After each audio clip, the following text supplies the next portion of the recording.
సాకేత్ చెప్పు. బాబేడి చెప్పు. సాకేత్ ఆగరా. సాకేత్ ఆగు. నిన్ను సాకేత్ నువ్వు ఆగరా. ఆగు. ఏయ్ చెప్పవే, బాబు ఎక్కడా? ఎక్కడికి తీసుకెళ్ళావే నువ్వు? ఏయ్ చెప్పు. నా కొడుకేడి? మర్యాదగా నిజం చెప్పు, లేకపోతే చెప్పేస్తాను. సాకేత్ ఆగరా. నువ్వు ఆవేశపడకు. సాకేత్ అగు. సాకేత్ అగు అగు.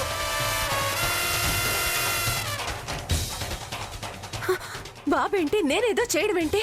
ఇంకోసారి అబద్ధం ఆడేవంటే చంపేస్తాను నిన్ను. సాకేత్ అగు.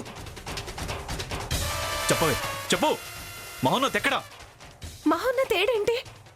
వాణ్ణి నేనేగా పాలు తాగించి నిద్రపుచ్చాను. నిద్రపుచ్చి వెళ్ళావా? మా కళ్ళు గప్పి ఎత్తుకెళ్ళావా? సాకేత్ నీకేమైనా పిచ్చా? నేను ఎత్తుకెళ్ళడం ఏంటి? వాడు నీకే కాదు నాకు కొడుకే. మరైతే ఏడేవాడు? నువ్వేగా నిద్రపోతున్నాడని చెప్పెళ్ళావు. మరి వాడు గదిలో లేడు కదా? గదిలో లేడా? ఎక్కడికి వెళ్తాడు? ఎలా ఉంటాడే? ఎలా ఉంటాడు? సాకేత్ అగు. నువ్వు బుట్టలో పెట్టుకుని ఎత్తుకెళ్ళావు కదా, వాడిక గదిలో ఎలా ఉంటాడు? చెప్పు చెప్పు, వాడు ఎక్కడున్నాడో చెప్పు. నిజంగా వాడిని నిద్రపుచ్చే వెళ్ళాను, నాకేం తెలీదు. అబద్ధం. వాడిని నువ్వే ఏదో చేసావు. అమ్మమ్మ గారు, మీ ముందేగా నేను గుడికి వెళ్ళాను. నేను తీసుకెళ్ళానంటారేంటి వీళ్ళంతా? చూడండి, నన్ను సాకేత్ చేసుకోవడానికి ఒప్పుకున్నాడు కదా. బాబుకు నేను పర్మనెంట్ గా తల్లిని అయిపోతానన్న కోపంతో స్వర్ణ మళ్ళీ ఎవరినైనా ఆవహించి బాబుని ఎత్తుకెళ్లేలా చేసిందేమో. ఏయ్, ఆవహించింది ఎత్తుకెళ్ళేలా చేసింది అంటే పళ్ళు రాలతాయి.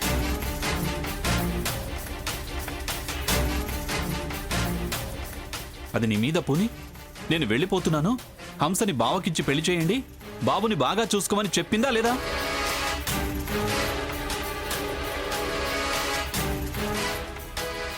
మళ్ళీ ఎవరికో పోని తన కొడుకుని తనే ఎందుకు ఎత్తుకెళ్తుంది?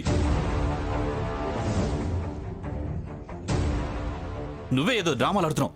నువ్వే ఏదో డ్రామాలు ఆడుతున్నావు. చెప్పు చెప్పు, లేదంటే చంపేస్తాను. చంపే సాకేత్, చంపే, నన్ను చంపేసే.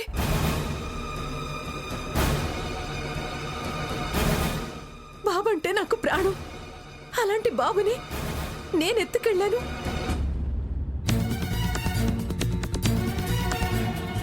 ఏదో చేశాననే నింద నేను భరించలేను.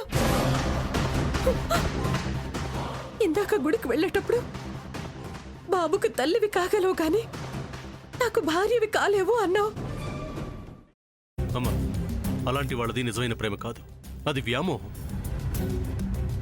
ఎగ్జాక్ట్లీ చిన్నత్త, నిజంగా ప్రేమించుకున్న వాళ్ళు అలా చేయరు. ఎంత మనసు విరిగిపోతే కన్న కూతుర్ని పట్టుకొని మా దృష్టిలో చచ్చిపోయా ఉంటుందా తల్లి? అది సరే అమ్మా, తన కూతురుతో తన మాట అనేటప్పుడు ఆమె మాటల్లో వ్యథ, కళ్ళల్లో బాధ గమనించావమ్మా? పెద్దబాబుకు బర్త్డే విషెస్ చెప్పు కూడా వెళ్ళాం కదా.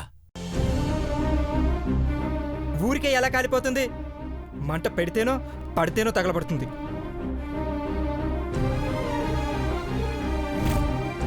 కరెక్ట్ చిన్నబాబు, నీకొచ్చినట్టే నాకు డౌట్ వచ్చింది. పార్వతే షర్టును తగలబెట్టిందనుకుంటా.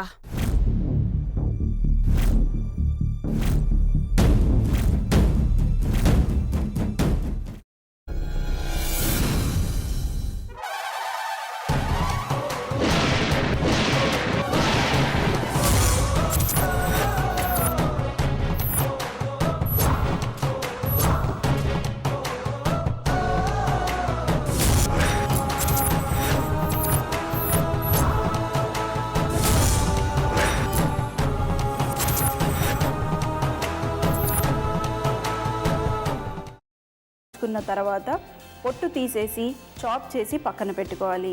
ఒక ప్యాన్లో కొద్దిగా నూనె వేడి చేసి అందులో ఆవాలు, మినప్పప్పు, శనగపప్పు, కరివేపాకు, సన్నగా తరిగి పెట్టుకున్న ఉల్లిపాయలు వేసుకుని 1 నిమిషం పాటు వేయించుకోవాలి. ఆ తర్వాత కాల్చి కట్ చేసి పెట్టుకున్న వంకాయని కూడా అందులో వేసుకుని బాగా మిక్స్ చేసి బౌల్లోకి ట్రాన్స్ఫర్ చేసుకుని అందులో తగినంత చిక్కటి పెరుగు లేదా పల్చటి పెరుగు వేసుకుని మిక్స్ చేసి అన్నంతో కానివ్వండి, చపాతీతో కానివ్వండి సర్వ్ చేసినా చాలా బాగుంటుంది.